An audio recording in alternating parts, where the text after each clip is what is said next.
Hello and welcome to Ageless Rock. Today, we are going to check out a famous but controversial megalithic site. It is believed to be tomb of King David. But before we start, make sure you put on your megalithic lens and see things from a different perspective, because there is something that doesn't add up about this site. Although the Bible says King David was buried in the city of David, this biblical information is met with debatable facts, and mainstream archaeologists and historians are cautious about the claim that King David was ever buried here. The Jewish tradition started in 9th century and made famous by a Spanish Jew by the name of Benjamin of Tudela in 12th century. Benjamin of Tudela traveled extensively from Europe and some parts of Asia. His detailed record is taken as a reliable source of information for historians and archaeologists today. He wrote about two Jews who were hired to dig a tunnel but accidentally stumbled upon a golden crown and a scepter. It is therefore believed to be a crown of King David, and that place is believed to be the palace of King David. This must have reinforced the Jewish tradition that this is King David's tomb. Although Jewish tradition still holds fast to the faithful, King David's tomb on Mount Zion within Kidron Valley and Hinnom Valley still remains a mystery. Despite all these years of searching in such a small area, it is hard to believe that there is no definite location proven beyond doubt as to where is the tomb of the greatest king of Israel. Tomb of King David is believed to be buried here on Mount Zion. From the 2nd to 5th century AD, it is believed to be the Church of Zion or Church of the Apostles on Mount Zion. This place is surrounded by tombs. It is odd to see that the holiest site is more like a necropolis simply because they believe this is where Judgment Day will take place. The connection between this site was established by Jacob Pinkerfeld, where the lower layer was linked to the synagogue between 3rd and 5th century AD. However, there is a possibility that King David's tomb is part of the church because the basilica is unusually big for a small church. But the most interesting argument is that the size of large stone blocks at the bottom or the base were there first.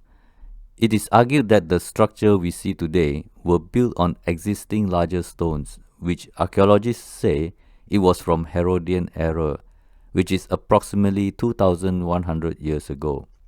It sounds like the unknown ancient builders were there first with megalithic blocks. The administration of this tomb switched between Christians and Muslims, who then turned it into a mosque as early as 1429 by Sultan of Egypt Al-Sharaf Saif ad-Din Basbey. The Muslims took good care of this tomb for a long time. The 15th and 16th century were tumultuous years of ownership, but in 1948 it was handed back to the Jews when State of Israel was officially recognized by the international community. It has been a hotly contested area since then. Jews, Christians, Muslims took good care of it because they all agreed that this is an extremely holy site. As you can see from the photo on the left, the stones for the walls are very much megalithic in size. They are huge and I believe it is without mortar. But immediately on top of them, you can see stones like brick size and have mortar. It reminds me of those in Peru where Incas built over existing megalithic structure, and 100% credit goes to the ancient Incas. I just find this odd that extremely big stones were used up to probably 8 feet high, and then suddenly brick-sized stones with lots of mortar were used. I would not be surprised that it was a later civilization who built on top of a structure left behind by a megalithic culture. This stone sarcophagus is very slim and long in rectangular shape. It is said to have a Gothic triangular roof which doesn't match the architecture of ancient Jewish monument. This stone box is divided into two parts, where the left side is for female while the right side is for male. For now, this is a tourist site promoted as a possible King David's tomb according to Jewish tradition. It is a stone box which no one knows what is inside, since it is highly unlikely a sarcophagus of the greatest king. No one seems to mind not knowing what is inside. Although this is now promoted as the wrong tomb, the Orthodox Jews still hold on to their tradition and belief. So, if this is the wrong one, then where is the right one? This building is also famous for another reason. The upper floor is known as the Synagogue. According to Jewish tradition, it is believed to be the place where Jesus had his Last Supper with his disciples. However, archaeologists are cautious about this due to lack of evidence. Since the traditional tomb of King David is in dispute, there is a possibility it could be somewhere else. King David could still be buried within the old city of David, waiting to be discovered. So today, there are two sites promoted as Tomb of King David, depending on who you want to believe. According to a Jewish French Egyptologist by the name of Raymond Weil, the real tomb of King David is located at the southeast of Mount Zion. By 1924, he discovered 9 caves after a few years of extensive excavation. It is believed this is where King David was buried. So if you go to Jerusalem to visit King David's tomb, you have to specify which one to your tour guide. Before any excavation, this place was so buried that no one has a clue there are 9 caves beneath the surface. I do find this impossible if it is a tomb of the greatest king of Israel. However, these 9 tombs are also not proven to be tombs. It is just another creepy mini tunnel of megalithic culture. It is not something Jews would like to do for a famous biblical king. It is totally lacking in architecture and style of any known civilization. In fact, it looks like a quarry. So, archaeologists say this bedrock was once used as a quarry. I think this is a very loose connection because Mount Zion is extremely sacred to 4 religions, and the last thing they want to do is quarry the bedrock before or after placing one of the most important Jewish king in biblical history. But the most convincing evidence that it was left behind by a megalithic culture is by comparing similarities to other megalithic sites around the world. Check out my video on Ellora Cave 30A to see the cave's similarity. You can tell the similar pattern of rock removed from the ground. Every time archaeologists see this type of bedrock floor, they will say this is a quarry.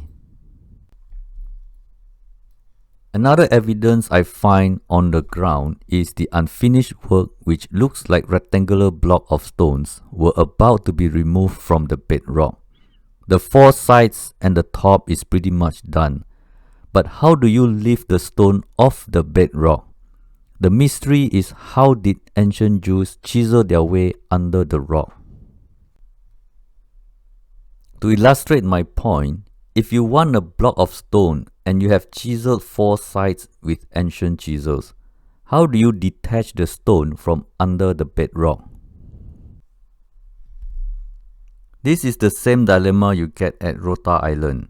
Archaeologists say Chamorro people in Rota Island built the T-stone pillars, but could not explain how the islanders lift them out of the bedrock.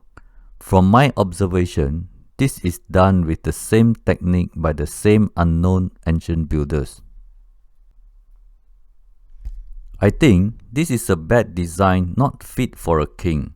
The entire structure is impossible to be something Jews would like to do with ancient chisels. After all the insane amount of work and supply of chisels, King David is presumably wrapped in a fetal position because the rectangular depression is too small. And even if King David was ever wrapped in a fetal position and placed sideways, the depth is too shallow. It certainly does not look like any Jews would bury a Jewish king. This depression is too short for an adult and too shallow for lying sideways.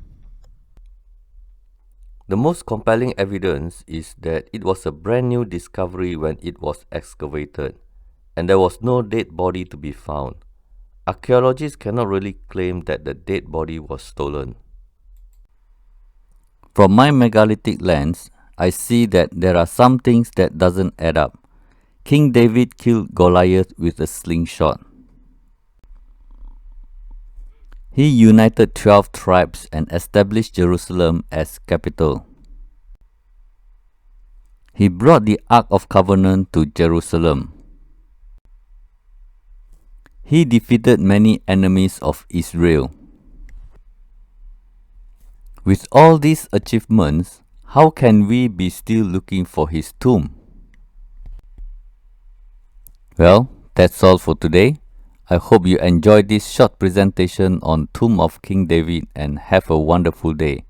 This is Bernie Ong signing out. Lahi Traot.